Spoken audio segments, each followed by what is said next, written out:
Jangan lupa like, komen, dan subscribe channel YouTube TVRI Bengkulu dan nyalakan lonceng notifikasinya.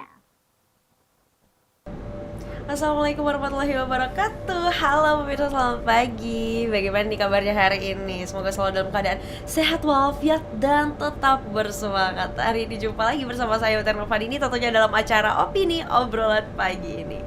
Nah pemirsa, hari ini menarik sekali bahasan kita, yaitu tentang pemuda penggerak ekonomi kreatif. Bagaimana nih seorang pemuda mengemas sesuatu menjadi lebih bernilai tinggi dan membuat seorang lebih melirik hal tersebut. Bersama dengan Bang Anggi Sarung, pelaku usaha. Langsung saja kita sapa. Halo Bang Anggi. Halo Mbak. Bagaimana kabarnya hari ini? Alhamdulillah baik, kabar baik dan sehat selalu sih. Alhamdulillah kabar baik dan sehat selalu. Apakah bersemangat hari ini? Pasti dong, harus Pasti. semangat. Harus ya? Harus karena untuk banget mengawali hari harus dengan semangat dulu dong. Tentunya. Gitu.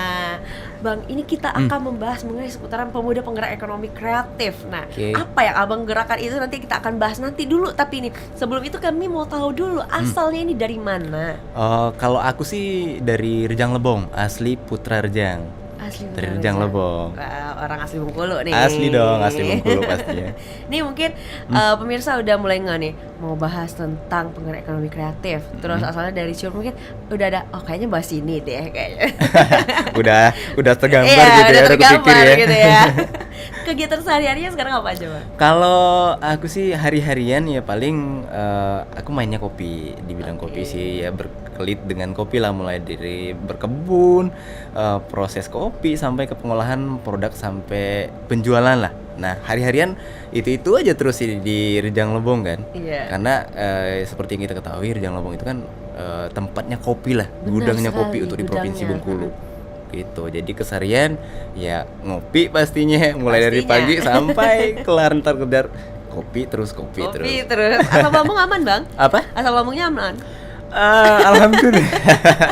Asal lambung pasti aman. Aman ya, Pasti aman. alhamdulillah. Karena konsumsinya ada cara-caranya nih pastinya. Ada triknya pasti. Ada triknya pasti. Kita harus lebih tahu kan tentang batasan untuk minum kopi dalam seharian untuk kebutuhan tubuh itu seberapa banyak Seberapa sih. banyak? Oh, benar sekali. Gitu. Nah, Bang, gimana nih menurut Abang mengenai perkembangan di dunia perkopian nih di Bengkulu sekarang itu kayak gimana? Yang kita tahu kan di Bengkulu sekarang ini kafe-kafe udah banyak sekali, iya, coffee benar, shop benar. udah banyak sekali. Tapi kayaknya masih banyak yang dari luar nih. Tapi pandangan apa sendiri gimana? Kalau aku sih mikirnya positif sih, karena yang seperti kita ketahui sekarang kan kopi lagi booming nih, lagi Benar, tren-trennya kan. benar sekali.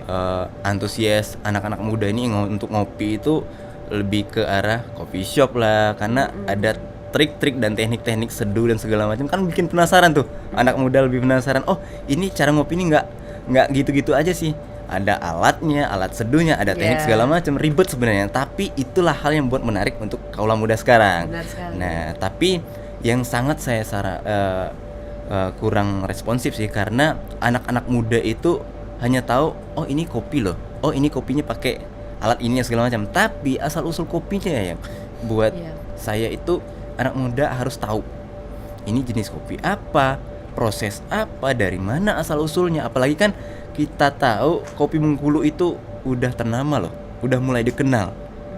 Nah tidak menutup kemungkinan Rejang Lebong salah satu penghasil kopi terbesar di Bengkulu. Nah yang saya harapkan sekarang anak-anak muda itu antusiasnya lebih lagi tentang kopi, bukan hanya sekedar penikmat, tapi mereka lebih ingin mencari tahu tentang, oh ini kopi prosesnya kayak gini loh, bukan hanya kopi, oh ini jenis robusta, ini arabica, tapi processing sampai ke jadi itu disebabkan oleh apa, mulai dari perkebunan, kemudian proses pasca panen yang lebih modern, sampai ke teknik roasting segala macam. Itu menurut saya anak muda harus lebih antusias lagi ke dalam.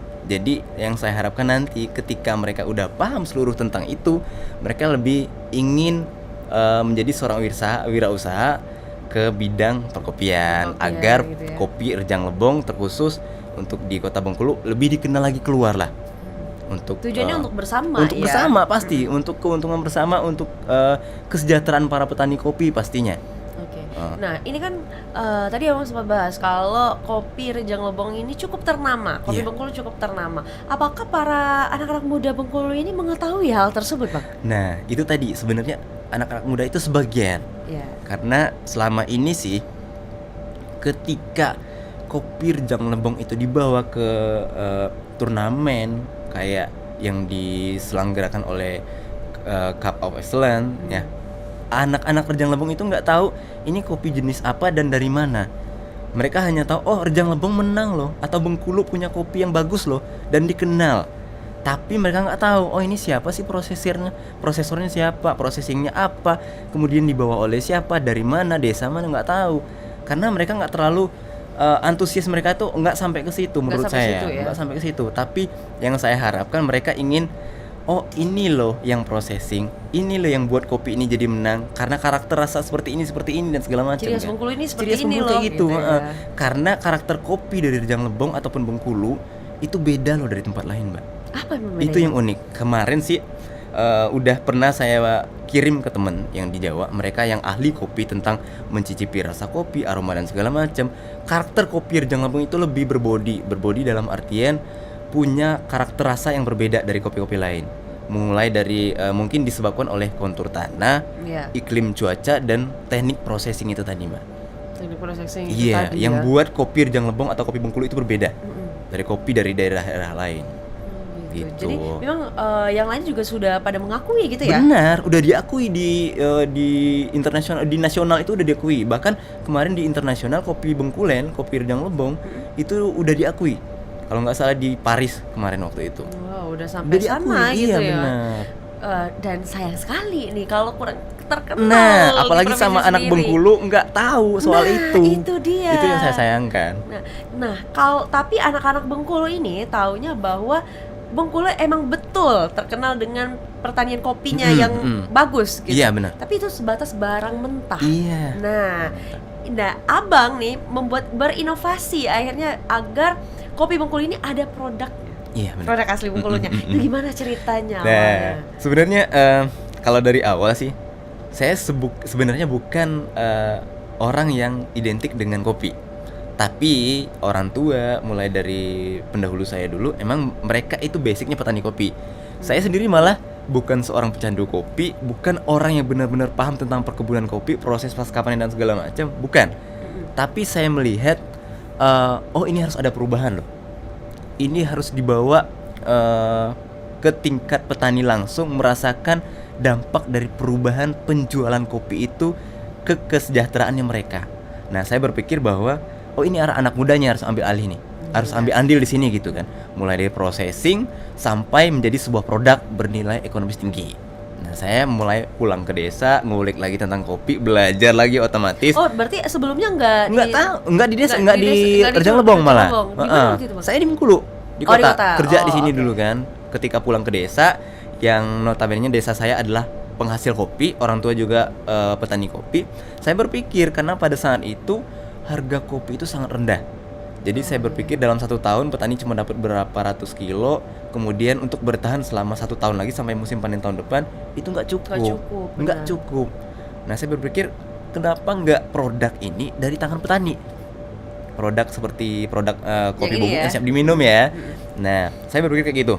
Tapi harus ada edukasi yang saya miliki. Itu benar. Karena itu kunci dari produk yang bisa diakui oleh konsumen, berkualitas. Nah, saya berpikir saya harus belajar dulu nih, dari saya dulu nih, tentang processing kopi, jenis kopi, sampai ke kopi ini jadi produk yang siap diminum.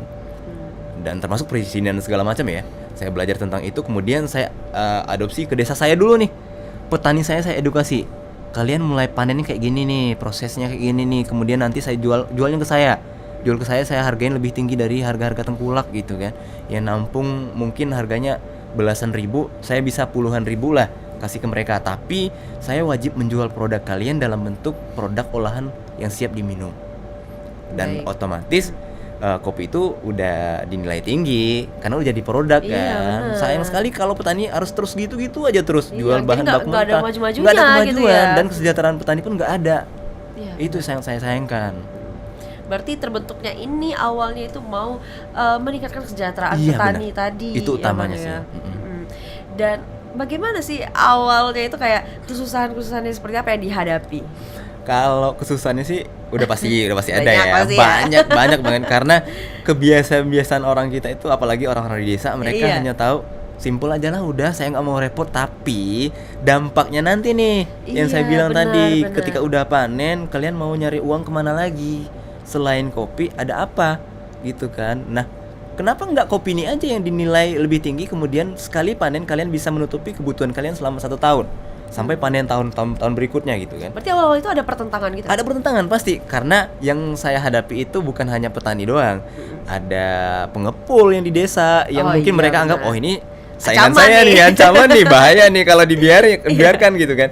Nah, saya pikir cuman kalau nggak saya mulai seperti itu, petani ini ketergantungan.